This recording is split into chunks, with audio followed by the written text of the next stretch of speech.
Tired of the everyday grind? Ever dream of a life of romantic adventure? Want to get away from it all? We offer you Escape.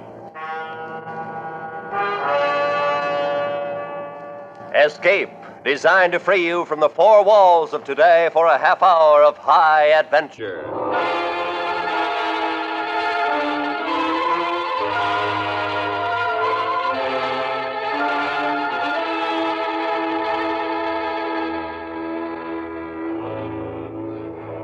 You are in your house, surrounded by all that is secure and normal, while outside, your children are playing a new and wonderful game. Well, thanks. Thanks a lot.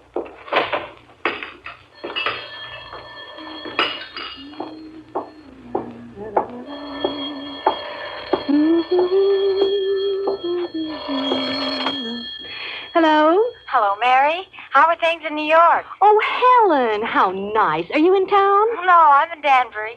I was just thinking of you. Thought I'd call. It's long distance, though. You shouldn't. Oh, I can afford 3 minutes. How's Henry? Oh, fine. And Bill? Oh, just fine. What about Mink? Oh, wonderful. Noisier than ever. She's got a new game now. It's taken the place of hopscotch. Invasion. Is she playing that, too? Oh, yes. Are yours? Same thing. Some kind of geometric jacks, I suppose. Isn't it a scream? All the kids their age are playing it up here. Timmy's got a crush on some guy named Drill. I think that's what it is. Well, it must be a new password. Mine likes him, too. I didn't know it got to New York. Word of mouth, I suppose. You know, kids. Funniest thing, I got a letter from my sister in Boston. She says her kids are playing it, too. It's sweeping the country. I wonder where they learned it. Don't ask me. All I know is what Timmy told me at lunch. 0 hours at 5 o'clock. When? Today. That's when the invasion's going to be. These kids and their imaginations.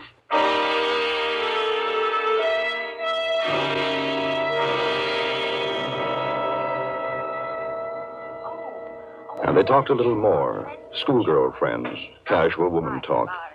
But Mrs. Morris was thoughtful. She was thinking of other things, of adults, of children under 9 with imagination, rose bushes, dimensions. She thought of how much she had forgotten about being a child, and she wondered about Mink and all the kids who at that moment were playing Invasion. Oh, no, not if I know Fred. I'm so glad you called. Give my love to Henry and a kiss for Mink. I will. And to Bill and the kids. Thanks, dear. Goodbye. Goodbye.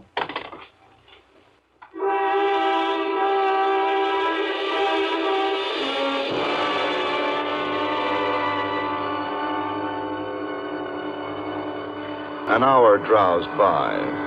It was 3 o'clock. There was an occasional hum inside the coolness of the house as a car passed outside. The street was lined with good, green, and peaceful trees. And all across the city, in other gardens and other places, children under 9 were excitedly playing a game, talking to rose bushes and grass lawns, trees and shrubs. Even children in apartment houses high in the air, conferring with potted plants, cactus, and ivy. Mrs. Morris finished the vacuuming and went to the kitchen. Oh, hello, dear. Hi, Mom. Can I have a glass of water? Oh, of course, I'll get it.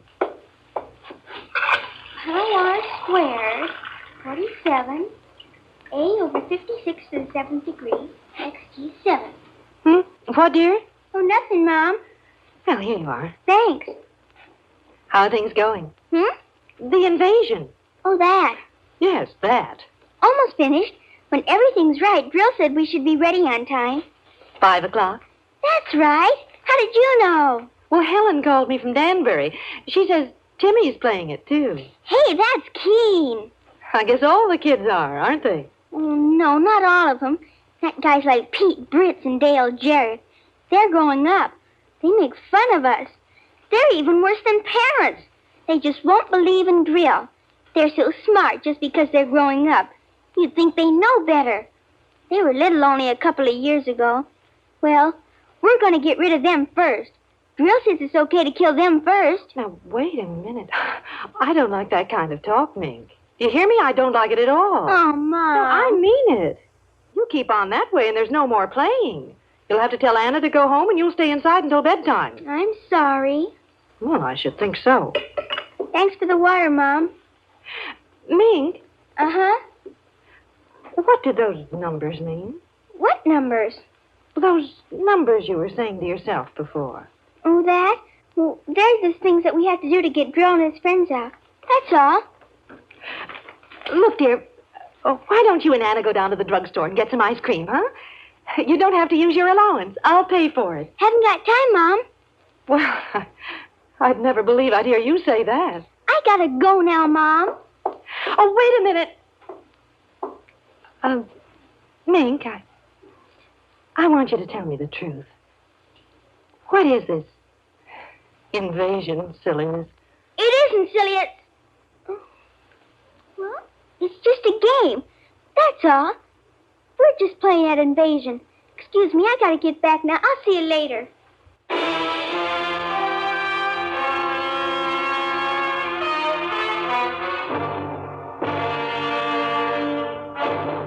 We will return to Escape in just a moment. And now, back to Escape.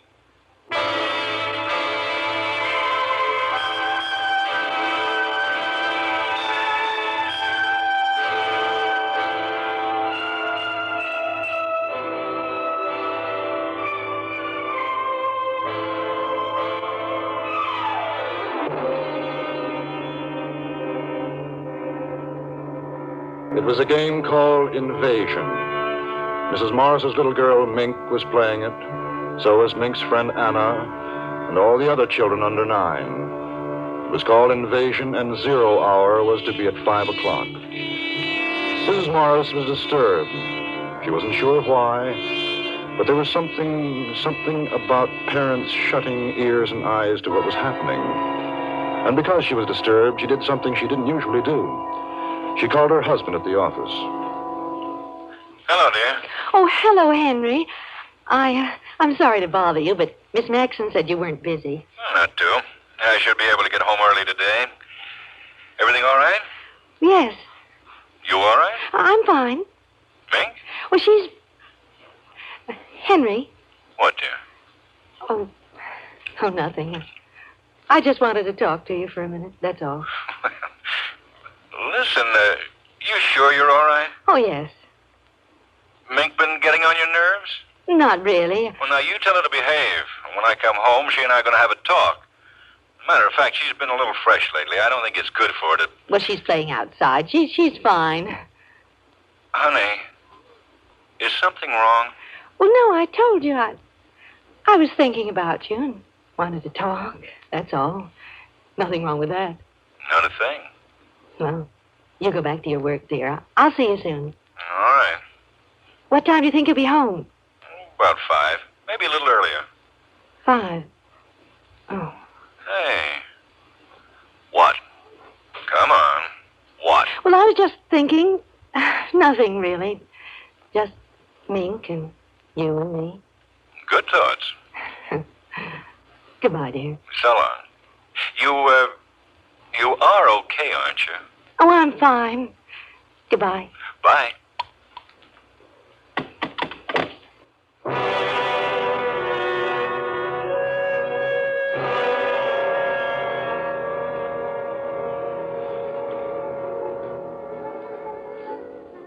Another hour passed, and it was 4:30.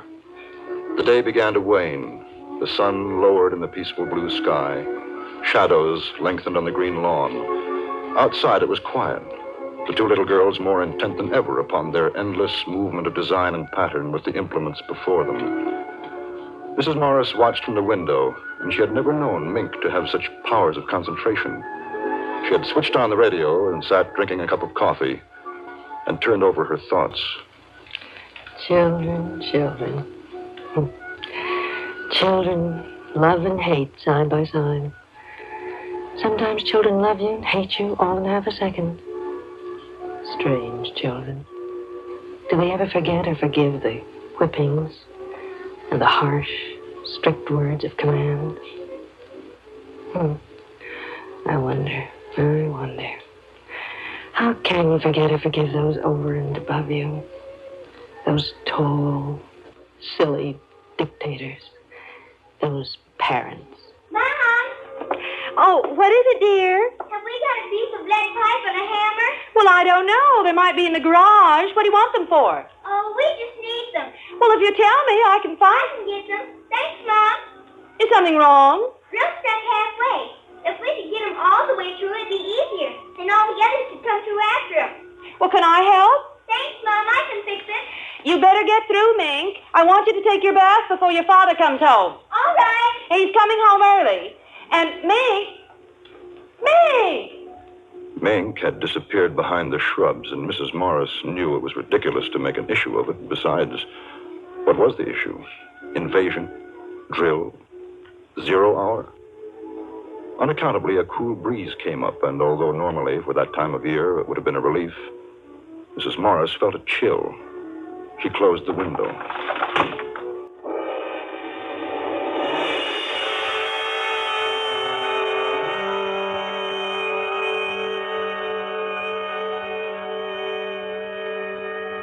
Time passed. A curious, waiting silence came upon the street, deepening. Then from the living room, Mrs. Morris heard...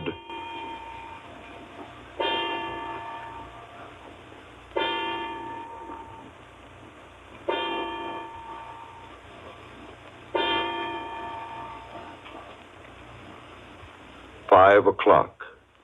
0 hour. 0 hour. It had come, and now it had gone. But was the clock right? Mrs. Morris, knowing how foolish it was, knowing it, went to the phone and dialed. Silly.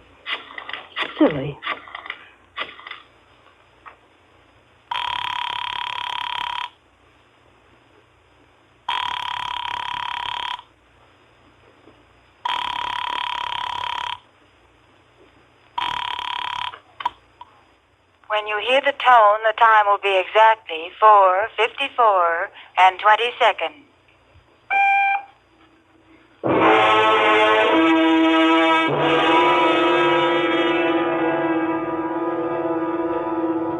"4:54 and 20 seconds.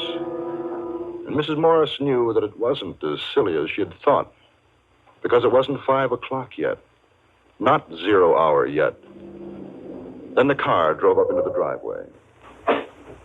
Hi, Meg. How's it going? Hi, Anna. Hi, Daddy. Hi, Mom. Hey, you got a kiss for your old man? I haven't got time now, Daddy. Well, that's a nice thing. What are you doing? We're playing Invasion. Oh, swell. Mother in the house? Yes, Okay, be good. I will. 0 hour in a few minutes, Daddy. All right, I'll be ready. Mrs. Morris heard him chuckle, then his steps up the walk to the front door.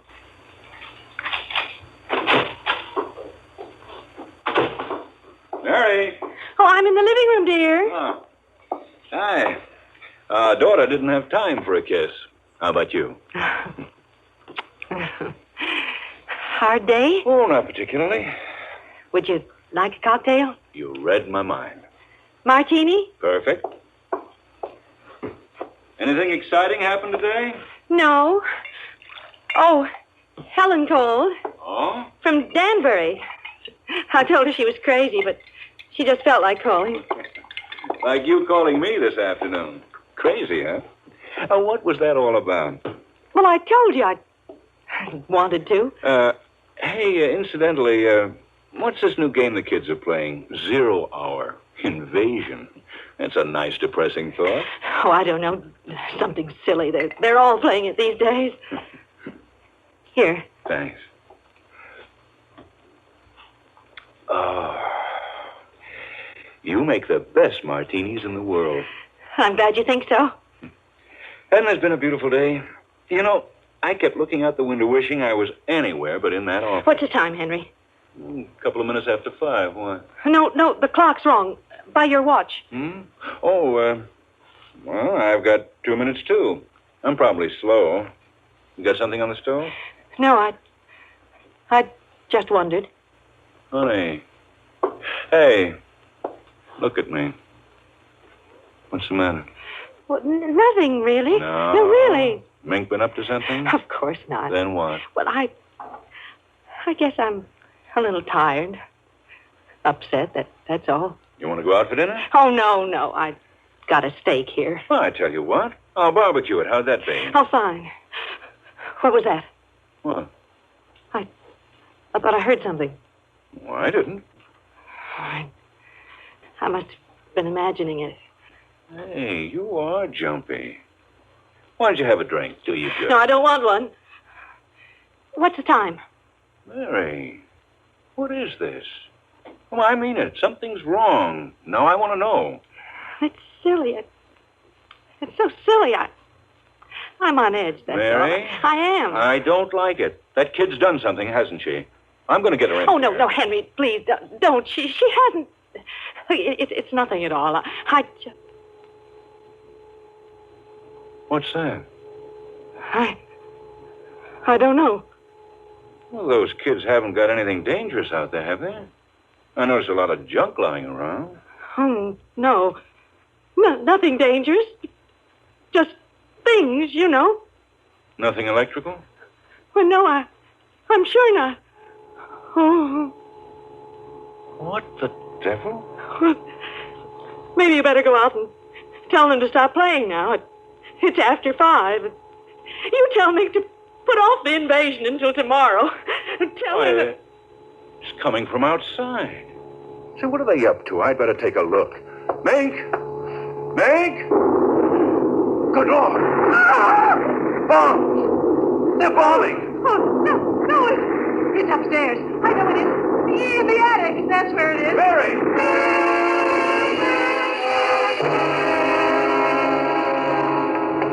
Mary! Mary, it's not upstairs! Mary! He ran after her, confused, frightened. She seemed to know something. In the attic. That's where it is. Her mind had worked that quickly. Any excuse to get him away from the outside, to get him upstairs, to the attic in time. Outside, there were more explosions, and they could hear the children screaming with delight. It's not in the attic, it's outside. Mink's out there. What's the matter with you? No. I'll show you. Hurry. Get inside, quick. Now, we're safe until tonight. Mary. Maybe we can sneak out later. Maybe we can escape. Are you crazy? Why'd you throw the key away? For heaven's sake, the kid's out there. Do you want to... Oh, you don't know. You don't. We've got to stay here. We've got to. It's horrible. We've got to. You've got to stay here with me. Well, at this point, I don't know how the devil I can get out. Where's that light cord? Be quiet, please. What? Be quiet. They'll hear us. They'll find us. Oh, Henry, please. Who's going to answer the... There's that noise again. It's in this house. Mary, what is it? Mary, what's happening? You know. Now answer me. Stop that, Mary. Somebody's downstairs. Who's down there? Oh, no. No, hush. Please be quiet. They might go away. Please.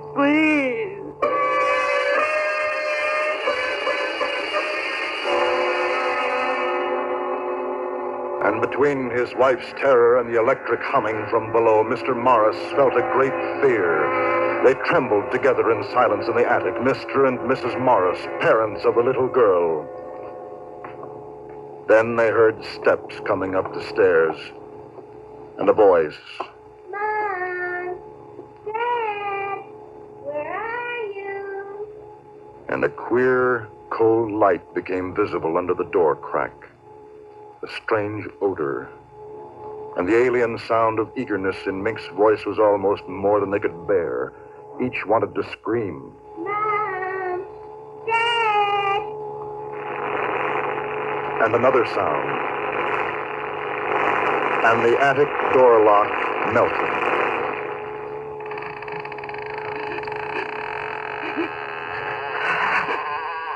Mink. Mink, with bright little eyes and tousled hair, peered inside. And behind her, tall, wavering blue shadows. Frightful shadows.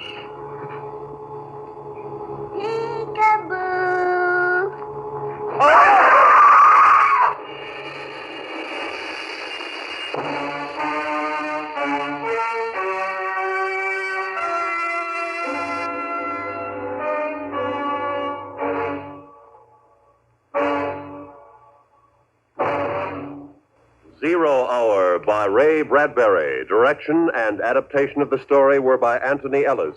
Tonight, you heard Paula Winslow as Mrs. Morris and Issa Ashdown as Mink, with John Daner as the narrator. Featured in the cast were Eve McVeigh, Bill Johnstone, and Mary McGovern. The special music for Escape was composed and conducted by Leith Stevens. Next week... You are together in a room, you and the one you love, the objects of an experiment, while the man who has dared you to undergo his test is waiting for the moment when you break, and in your defeat, find that there is no escape. So listen next week, when Escape will bring you Stephen Vincent Benet's unusual story, Elementals.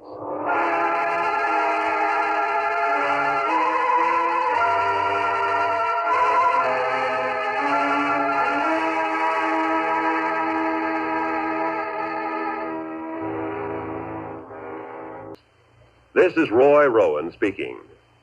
The CBS Radio Network.